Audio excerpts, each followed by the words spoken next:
Bonjour les élèves, je m'appelle Marta Evgenievna. Commençons notre leçon. Et le sujet de notre leçon est le patrimoine scientifique et culturel de la France. Pour cela, vous allez réviser le lexique concernant ce sujet, élargir nos connaissances socioculturelles et exprimer votre avis personnel à propos du rôle du patrimoine scientifique et culturel de la France.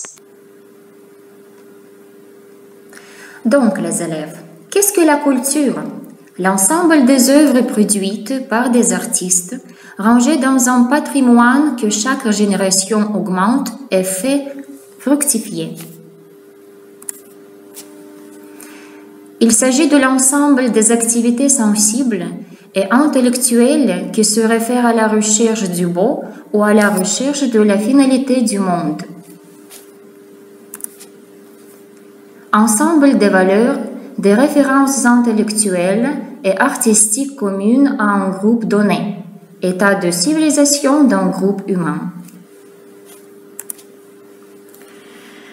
La culture, c'est tout cela, mais ce n'est pas seulement cela. La culture, ce n'est pas seulement le passé, mais également le présent. Donc, d'autre part, une conception moderne de culture comprend aussi les aspects de la vie quotidienne d'un peuple. La façon de s'alimenter, de s'habiller, de se loger, de concevoir les rapports entre hommes et femmes, et entre parents et enfants, d'organiser les loisirs, de protéger la santé et l'environnement font donc eux aussi partie du patrimoine culturel.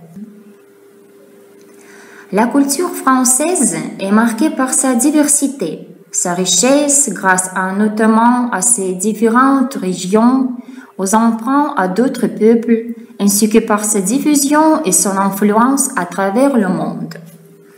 Alors, les élèves, la culture s'exprime par la littérature et la poésie, les beaux-arts, par la musique et la danse, le théâtre et le cinéma, et l'art de vivre.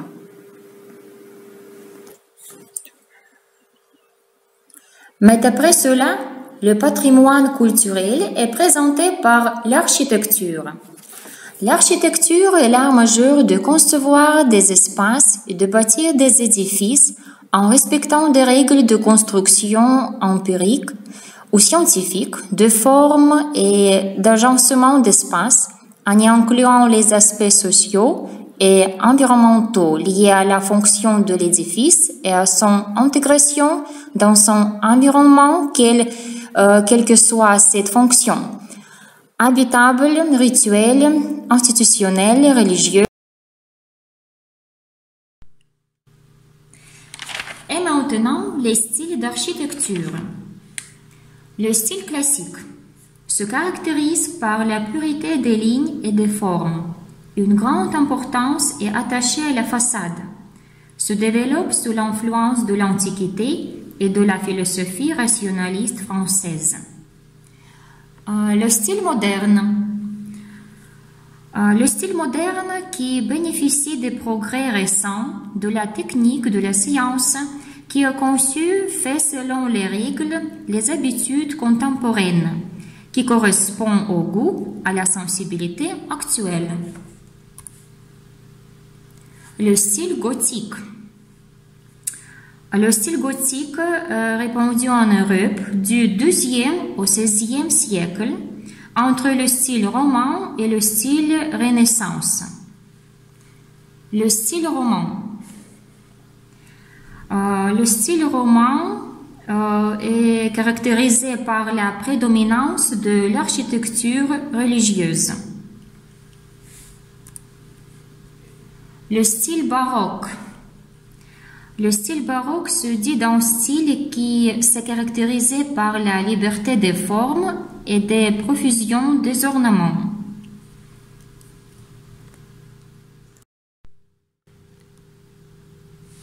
Et maintenant, je vous propose d'écouter l'information sur les styles d'architecture. L'architecture au premier coup d'œil. Tout d'abord, quelques clés pour reconnaître les styles. L'architecture antique, grecque et romaine phénomène se définit par l'ordre, qui est un système de proportion autant qu'un style. Les trois principaux sont l'ordre dorique, le plus simple dans son décor, le ionique, le chapiteau de la colonne se distingue par ses volutes, le corinthien, le plus orné des trois, présente sur son chapiteau des feuilles d'acanthe. L'architecture romane, 11e-12e siècle environ, se définit par ses arcs plein cintre, ses proportions équilibrées, son décor sculpté aux formes stylisées. L'architecture gothique, 12e-15e siècle environ, se caractérise par des arcs brisés, des proportions élancées, des ouvertures plus larges. L'architecture Renaissance, 15e-16e, classique, 17e-18e, néoclassique, fin du 18e, fait référence aux ordres antiques et recherche la régularité, l'équilibre et la symétrie. L'architecture baroque et rococo, 17e-18e siècle, fait également référence à l'antique, avec une dynamique de courbes et contre-courbes, d'emboîtement, de théâtralité et de décors parfois foisonnants. L'architecture Art Nouveau, fin 19e, début 20e, possède des formes souples, ondulantes et élancées, inspirées de la végétation. L'architecture Art Déco, 1910-1930, signe un retour à plus de sobriété dans la décoration, avec des formes géométriques plus droites et régulières. Le mouvement moderne, enfin, né au lendemain de la Première Guerre mondiale, propose un certain dépouillement, les surfaces vitrées se développent et des formes géométriques très épurées apparaissent. Mais à propos, comment regarder une architecture? Le premier élément que l'on perçoit d'une façade, c'est son envergure qui d'emblée signale l'importance de l'édifice et de ce qui l'abrite. Il faut s'intéresser ensuite aux matériaux utilisés pour construire le bâtiment. Si certains matériaux comme le bois, la brique et la pierre sont utilisés dans la construction depuis l'Antiquité, d'autres, comme le métal, le verre et le béton, ne s'utilisent massivement qu'à partir du milieu du 19e siècle. On s'interroge ensuite sur la forme du mur de façade. Présente-t-elle un tracé rectiligne ou un tracé plus élaboré, avec des décrochements, des courbes, des contre-courbes? Certains éléments sur la façade sont-ils en retrait, en saillie ou en surplomb? Observez également le dessin des ouvertures, quadrangulaires, partie supérieure en arc, plein cintre ou brisé, et le rythme de leur disposition, régularité ou irrégularité, symétrie, temps fort. Se dégage-t-il de la façade une impression d'opulence ou au contraire de sobriété? Y a-t-il des éléments architecturaux qui animent la géométrie de la façade comme des arcades, des pilastres, des moulures, des tables, des frontons? Intéressez-vous au couronnement de la façade. Le toit est-il caché ou bien visible? Sa forme participant à la composition générale de l'édifice? Y a-t-il des sculptures, une balustrade, un fronton?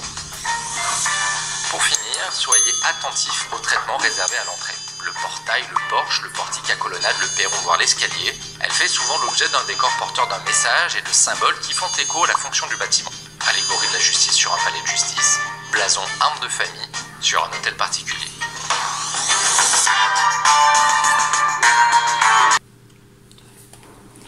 Et la question suivante de notre leçon, les grandes figures de la science française. Donc, Blaise Pascal, mathématicien et physicien. Il a prouvé expérimentalement la présenteur de l'air. Ses travaux scientifiques, formulation de la loi de l'équilibre des liquides, il a découvert le calcul des probabilités.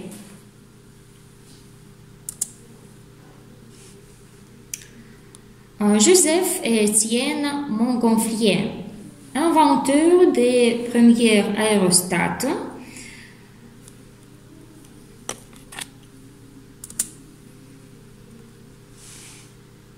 Antoine Laurent de Lavoisier, chimiste, créateur de la chimie moderne. Il a découvert le rôle de l'oxygène dans la combustion et la respiration. Il a participé à l'établissement du système métrique.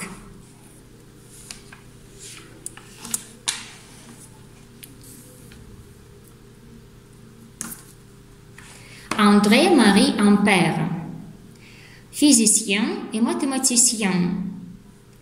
Il a créé une nouvelle branche de la science, l'électrodynamique.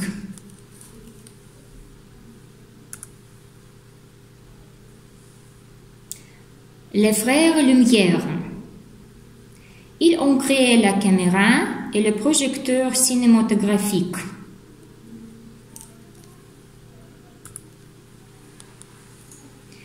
Gustave Eiffel.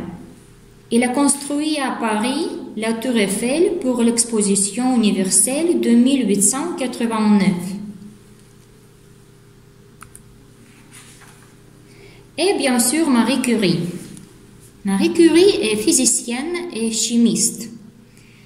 Elle a isolé le radium, l'élément chimique, et elle a été la première femme à recevoir le prix de Nobel 2 fois. Et notre leçon est finie. Merci pour votre attention. Bonne chance.